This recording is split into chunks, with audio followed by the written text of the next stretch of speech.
My name is Jen Valender. I'm a visual artist and researcher born in Aotearoa, New Zealand, and I've been based in Naarm, Melbourne, Australia for the last 10 years. I work predominantly with film and projection mapping and installation, sound and performance.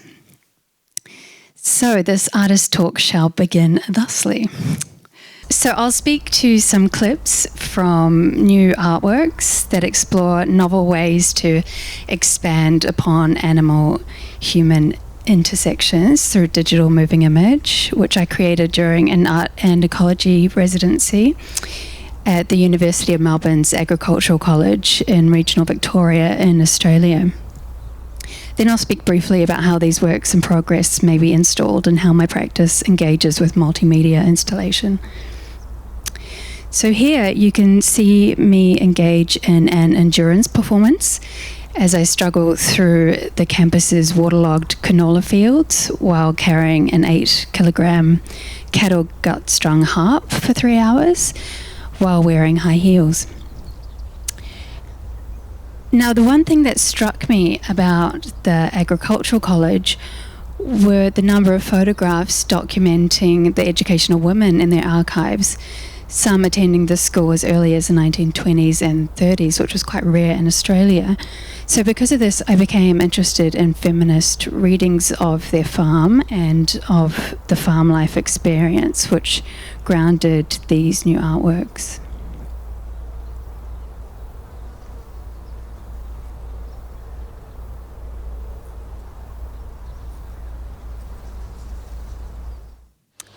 So the school is centred around a robotic dairy farm, and looking at the materiality of cattle byproducts, particularly cattle intestine harp strings, also known as gut strings, which are still commonly used, became a particular focus. Spending time in the milking shed made me reflect on the geographical distribution of animals. For example, cows were brought to Australia by English settlers during the 18th century. And this also made me think of their role as working migrants like myself in this foreign climate and landscape.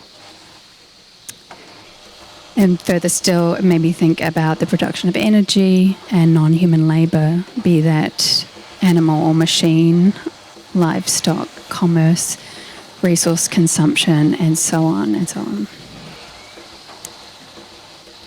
Now, eventually, I did get through the canola fields, and I arrive at the milking shed where I play the gut strings for the dairy cows. It's quite dark. As a way to relax the working mothers.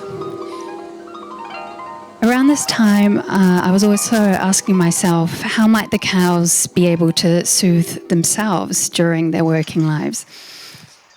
Look, the older cows were too far gone, so I decided to teach the newborn calves how to play the harp themselves in the only way that they can, which is with their tongues. So here I am demonstrating, just as a mother would, in the hope that the young calves would learn by example. And this performance led to a sort of slightly strange, if not a little perverse interplay between live and processed art materials. However, the cattle as performers being invited to play the intestine strings could also be read as a way for them to reclaim the bodies and byproducts of their own kind.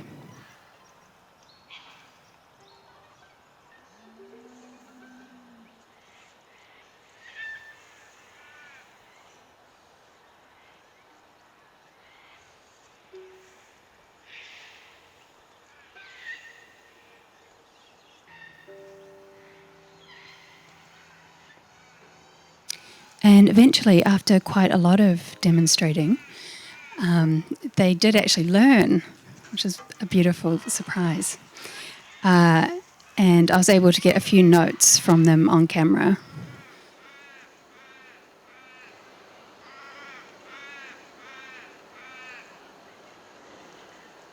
Apologies for the darkness of the screen.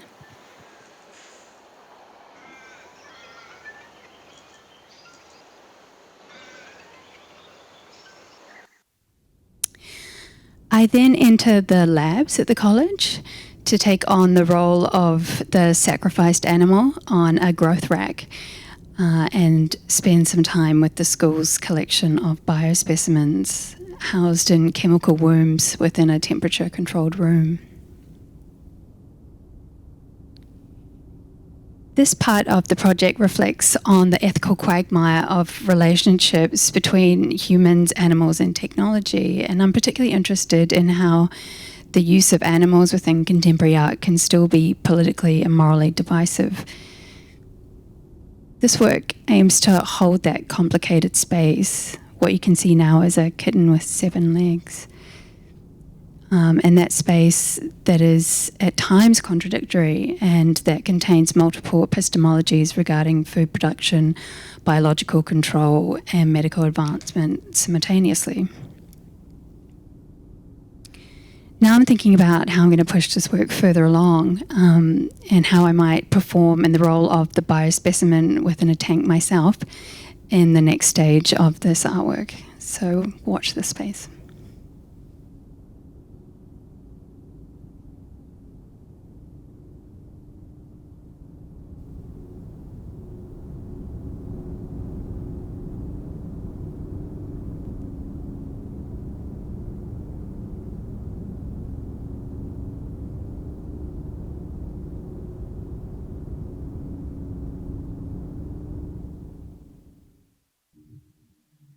Okay, this next piece was filmed in an abandoned quarry not far from the campus.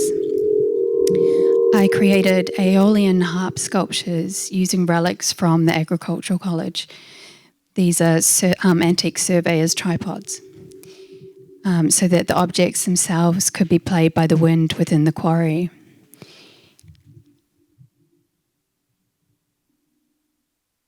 And then I invited some Australian pythons to activate and interact with the harp sculptures as they're being played.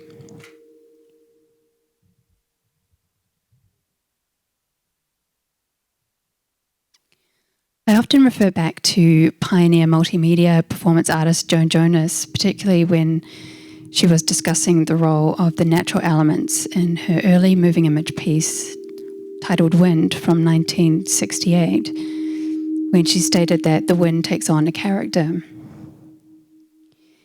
This artwork not only allows the energy generated by the wind to take on a character as it vibrates across the gut strings, but also captures the essence of the site's dynamic natural qualities and acoustics.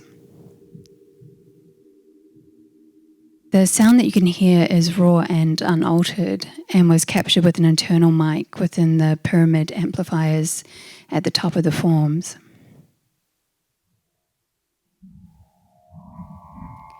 This work was also inspired by a local character, the owner of the quarry, a man named Paul, who told me this interesting story.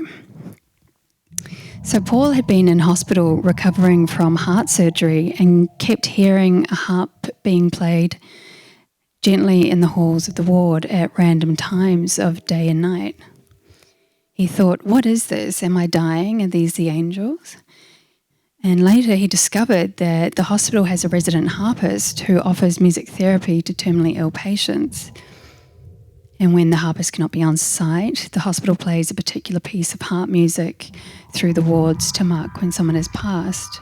And conversely, a different piece of harp music, a lullaby, is played whenever a baby is born.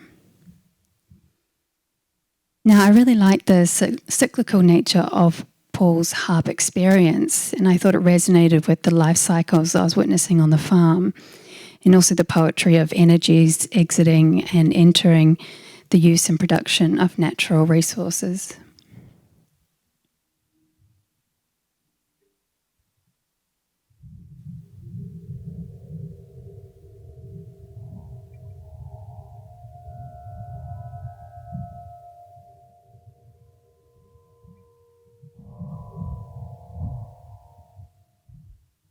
I will pause this clip here and finish briefly, if the video is there, by discussing installation, because I'm yet to exhibit these works, and so they're yet to reach their final form. So if I can, I'd love to show you a video of a work I've installed earlier this year to demonstrate how they might be realised. We'll see if it's there. No, I will just describe it, I think. So the last artwork was realised as a 5-channel projection installation mapped to the architecture of a space in Melbourne with 5 channels of sound, and then the sound was programmed into 2 theremins so that it could be altered in real time by performers in the gallery. And this is where the work really comes to life, where I include live performance in order to experience the same artwork through various encounters, and so that the conversation that is generated is in a constant state of individuation and change. The artwork then becomes a vessel for this translation as the content shifts from performance to moving image to projection and sound installation before returning to performance through a new iteration. And that's where I'm really excited to see where these next works will be heading. So thank you.